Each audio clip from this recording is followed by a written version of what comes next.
Aujourd'hui je vais vous présenter mes derniers achats chez Sephora. C'est un énorme haul que je vais vous présenter. Alors attention, je vous préviens, j'ai acheté ces produits à chaque fois avec soit moins 25%, soit moins 20% et bien sûr en plusieurs fois. Je vais vraiment vous montrer les derniers achats que voilà, peut-être 3-4 mois en arrière, vu que je ne faisais plus de vidéos, je n'avais pas pu vous les montrer. Donc voilà, j'ai tout regroupé pour vous les présenter aujourd'hui. Alors, j'ai commandé le nouveau fond de teint de Make Up For Ever, l'Ultra HD. Je n'avais jamais testé ce fond de teint Make Up For Ever, tout simplement parce que j'hésitais entre la teinte. Pourtant, Dieu sait si j'ai vu des tutos maquillage avec ce fond de teint et des avis super positifs. Donc là, je me suis dit, il reformule.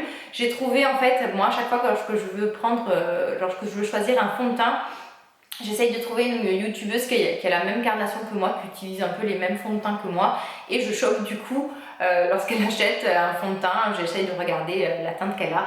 Donc du coup moi j'ai opté pour alors c'est le Y365. Au niveau de la teinte, il est un tout petit peu trop jaune pour moi, mais ça va, c'est une fois que vous avez rajouté du bronzer, du blush, ça passe très très bien. Je l'ai déjà testé une fois. Il est assez couvrant, il est pas mal, mais la tenue, je crois que j'étais un tout petit peu déçue de la tenue, mais bon, il faut que je réessaie. Toujours de Make Up For Ever, leur nouveau crayon à sourcils. Alors, vous avez, donc là, on débouche, on a un petit embout mousse avec une poudre illuminatrice, en fait, hop, que vous allez venir apposer, en fait, juste sous votre sourcil pour l'éclairer et vous agrandir le regard. Et vous avez bien sûr la petite brosse pour brosser les sourcils, c'est la guerre en ce moment avec entre mes sourcils et moi. Et bien sûr l'embout biseauté qui ressemble fortement en fait il est triangulaire, alors ça ressemble soit au nouveau pinceau d'Anastasia Beverly Hills, soit au crayon à sourcils de Kiko. Je ne l'ai pas encore testé, j'ai pris la teinte numéro 30, c'est le ben, je sais pas, c'est pas du tout la plus foncée, j'ai dû prendre la troisième teinte. J'avais peur que ça soit trop foncé. Au niveau de la teinte, je vais vous montrer voilà, c'est un peu sec quand même. C'est un brun assez froid, donc je pense que ça ira très bien avec mes sourcils. De toute façon, je vous mettrai tout en barre d'infos si j'ai un doute sur une teinte ou quoi que ce soit. Tout sera noté en barre d'infos, ne vous inquiétez pas. Dans Make Up For Ever, j'ai voulu tester aussi les nouveaux anti-cernes HD.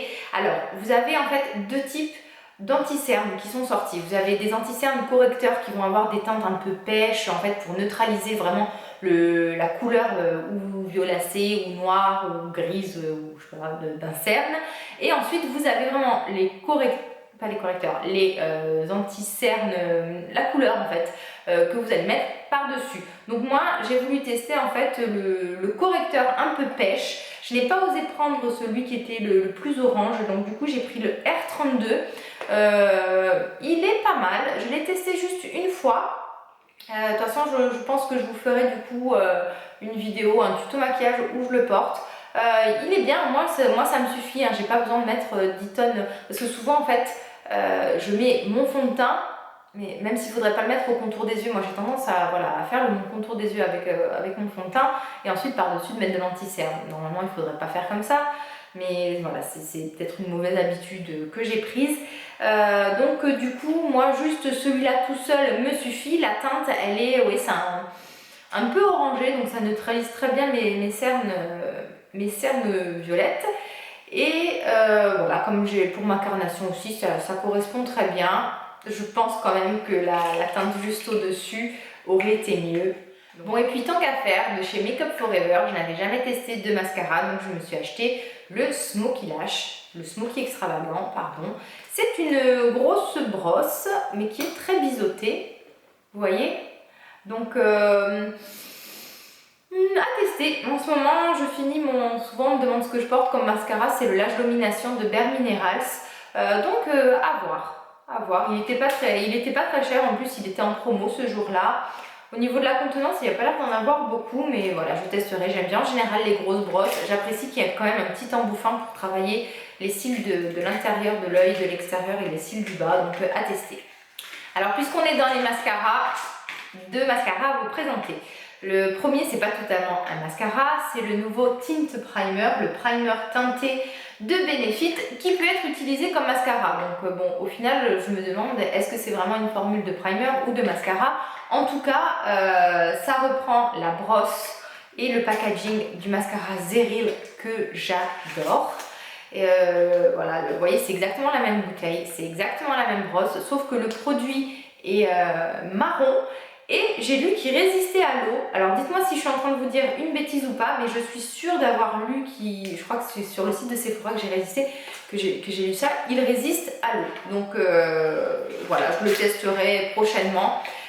Moi je suis une grande fan du mascara Zeril, les petites brosses en picot comme ça vraiment vous fait des cils super longs, ça les définit bien, j'adore. Puis tant qu'à faire, j'ai pris le Roller Lash de Benefit qui a fait pareil, qui a fait beaucoup parler de lui. Là on est sur une brosse qui va être plus recourbée, donc je sais que c'est très bien pour les personnes qui ont des cils assez droits, qui cherchent vraiment de la courbure. Et pareil, une brosse en picot, j'adore les brosses en picot. La brosse est petite, je pense que je vais adorer ce mascara. J'ai vraiment hâte de vite finir ce que j'utilise en ce moment pour pouvoir tester ceci. J'ai enfin sauté le pas et commandé un anti-cerne de la marque Urban Decay, les Naked Concealer, les Naked Skin. J'ai pris la teinte médium neutrale. Je l'ai testé une fois, j'ai adoré. Très couvrant, ça crispe pas la texture. Elle est bien fluide, bien liquide, elle se travaille bien, c'est une petite merveille. Il faut vraiment qu'ils arrêtent de sortir des fonds de teint toutes les semaines parce que je craque complètement. Moi, les produits pour le teint, ce sont mes produits préférés. Et du coup, j'ai voulu tester le fond de teint Remarkable, si on le prononce comme il se doit, de Marc Jacob. Oh mon Dieu, ce fond de teint, c'est une pure merveille. Je vous ai tourné un tuto avec. Il a une couvrance extrême. Je le porte aujourd'hui. En plus, c'est pile ma carnation. C'est le numéro 44 Golden Medium. Le flacon, il est magnifique. Le prix aussi, hein, mais bon, heureusement j'avais moins 25%. Par contre, voilà, super joli flacon, mais alors quand vous ouvrez là, vous avez une espèce de tige, ça en met partout, c'est pas pratique du tout. Donc mis à part ce bémol au niveau du flaconnage, bon, vu comme ça, c'est très classe, c'est joli. Ce fond de teint, je crois qu'il va détrôner tous les fonds de teint que j'ai utilisés avant. Il est juste super. Je l'ai utilisé une fois pour sortir, une fois pour faire un tuto et aujourd'hui.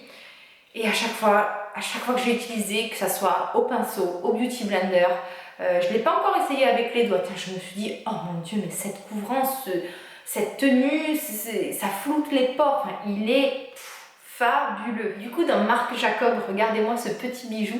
Je me suis pris la palette Instamark. Vous avez un énorme miroir. Et c'est une poudre, vous avez en fait un duo avec une poudre sculptante. Vraiment, c'est une poudre sculptante parce qu'elle a une tonalité froide.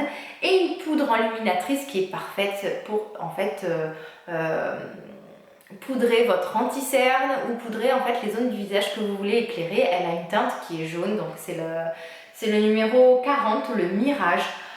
Je dois être un peu folle, mais en fait, moi quand je vois des palettes comme ça, surtout les fards ou les highlighters comme le prochain que je vais vous présenter, les palettes de fard à paupières, lorsque c'est beau, je n'ose pas les utiliser. Donc là, je l'ai quand même au moins depuis...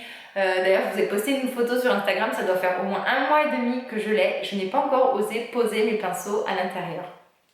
Et du coup, ce même jour, je me suis acheté ça, l'highlighter, la Shimmer Brick de Bobbi Brown en teinte beige. Voilà, c'est trop beau, j'ose pas l'utiliser.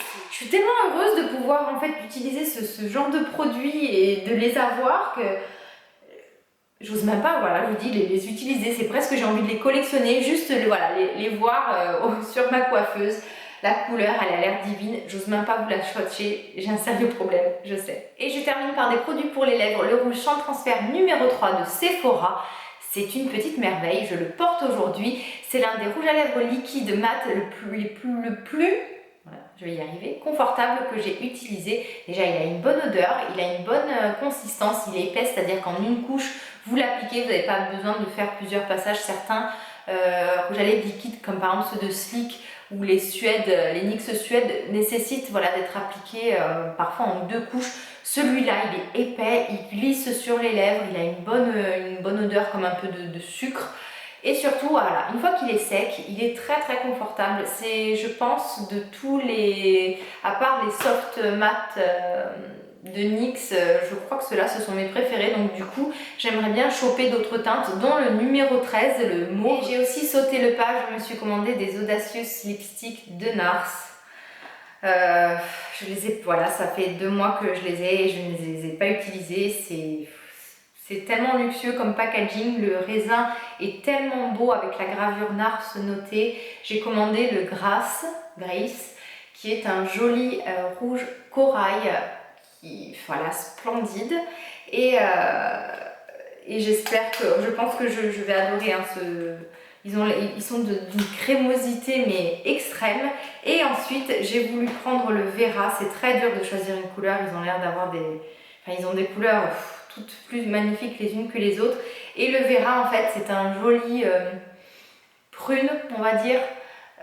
Voilà, juste divin et j'ose pas les utiliser, c'est terrible, ils sont trop beaux. J'espère que vous m'excuserez pour autant d'enthousiasme dans cette vidéo, mais voilà, je suis une réelle fan de make-up, je suis très heureuse à chaque achat. Pour moi, voilà, je suis pas du tout blasée de m'acheter du maquillage. Je me rends compte à chaque fois de la chance que j'ai de pouvoir m'en acheter et voilà, c'est mes petits bijoux, ma petite richesse. Et je suis très heureuse de vous avoir présenté tous ces petits, toutes ces petites merveilles, tous mes petits trésors comme je les appelle. Dites-moi un peu en commentaire si c'est des produits que vous connaissez, que vous avez testés. Sur ces bonnes paroles, je vous laisse et je vous embrasse tous très fort.